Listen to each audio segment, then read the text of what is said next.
Market లో invest చేసి మీ డబ్బులు డబుల్ చేసుకోవాలనుకుంటున్నారా? సుందరరామిరెడ్డి గారి లైవ్ సెమినార్ కి అటెండ్ అవ్వండి. నమస్తే రమగారు. నమస్తే జయ. చద్దబొమ్మ కథ ఏదైనా ఒకటి చెప్తారండి? మామూలుగా ఒక వాక్యం చెప్పుకుంటాం మనం. రుణానుబంధ రూపేణ పశుపతిని సుతాలయ. రుణం లేదే ఎవరు ఎక్కడా పుట్టరు పెరగరు, అలాంటివి ఎన్నిసార్లు చెప్తున్నాం. అవునండి. కర్మానుభవము రుణానుబంధము చాలా బలీయమైనవి. ఏ రుణము లేదే ఏ ఇద్దరు మనుషులు కలవరు. ఏదో రుణం బాకీ పూర్వజన్మలో, అందుకే కలుస్తాం మనం. బాకీ తీరిపోయాక రైలు ప్రయాణంలో ముందు ఒకడు తర్వాత ఒకడు దిగేసినట్టు స్నేహితులు కూడా విడిపోతారు. అవును. ఇక తల్లిదండ్రులు పిల్ల చెల్ల అయితే ఇంకా చెప్పనే వద్దు. సాధారణంగా చెప్తారు, ఒక అబ్బాయి ఒక ఇంట్లో కుమారుడు జన్మించాడంటే వాడైనా వాళ్ళకి బాకీ, వాళ్ళైనా వాడికి బాకీ, అంతే.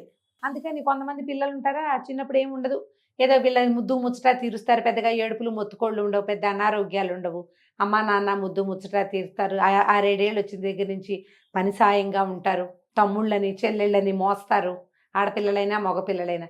10వ ఏడు వచ్చేసరికల్లా శుభ్రంగా వంట చేసేయటాలు, పనులు గిన్నె దొన్నె మొయ్యటాలు చేస్తారు, ఆ ఇంటిని మోసేస్తారు ఆ పిల్లలు. కొంతమందిని అలా చూస్తాం. అవునండి.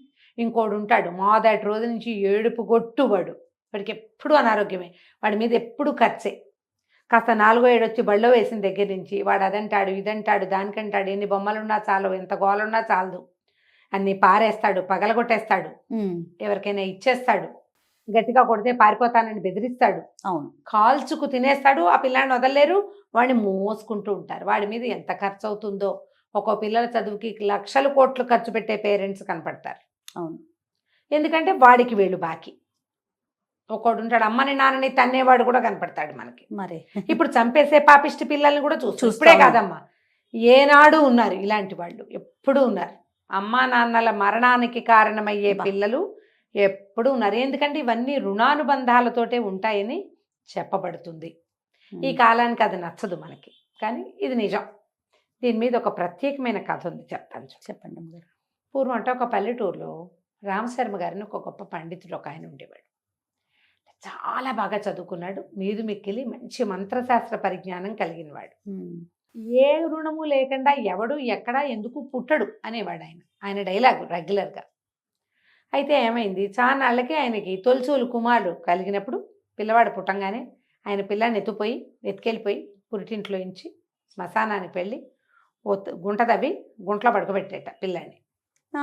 పడుకోబెట్టి వాడి మీద మంత్రజలం చల్లి అడిగారు, ఎవడరా నువ్వు, ఎందుకు మా ఇంట్లో పుట్టావు అని అడిగితే పిల్లాడు చెప్పేట. ఆ పిల్లాడు, నేను పూర్వజన్మలో కట్టెలు కొట్టుకునేవాడిని, నువ్వు ఒక కట్టెలు తీసుకుని నా దగ్గర 2 అణాలు బాకీ ఉన్నావు, ఆ బాకీ కోసం నేను మీ ఇంట్లో పుట్టాను అని చెప్పేట పిల్లాడు. పసిగుడ్డు, నీ 2 అణాలు నీకు ఇస్తే పోతావుట్రా అని అడిగేట రామశర్మ గారు. పోతాను.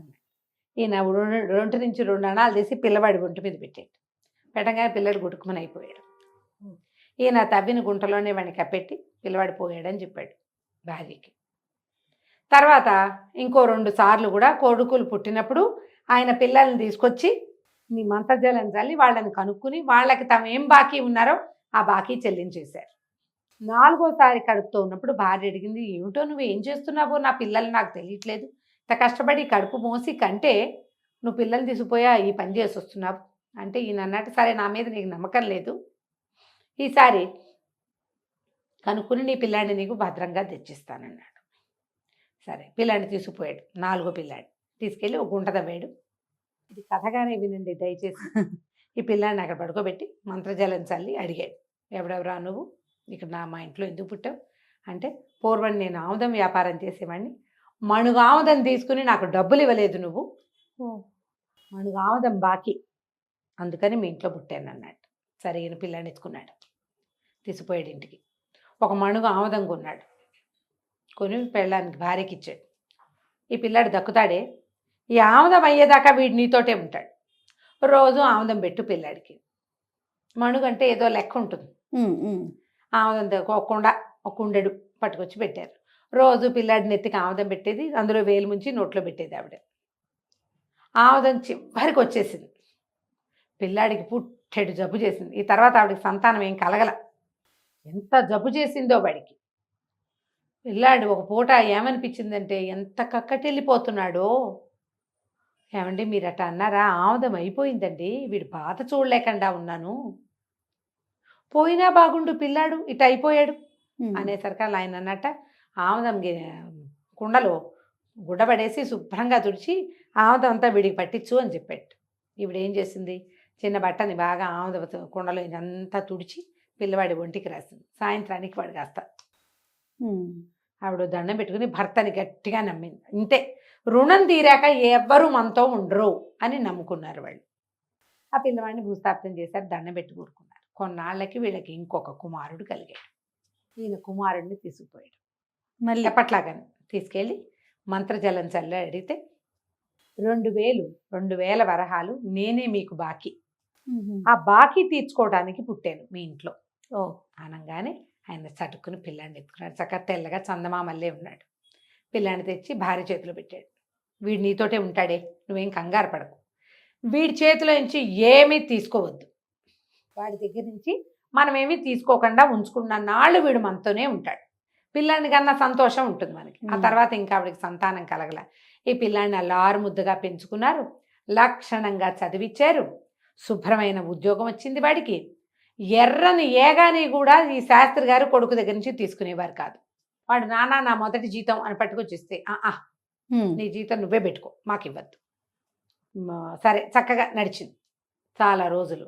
భార్యకి చెప్పేవాడు, వీడి దగ్గర నుంచి ఏం తీసుకోవద్దు, జ్ఞాపకం పెట్టుకొని. అలాగే హాయిగా సంతోషంగా ఉన్నారు.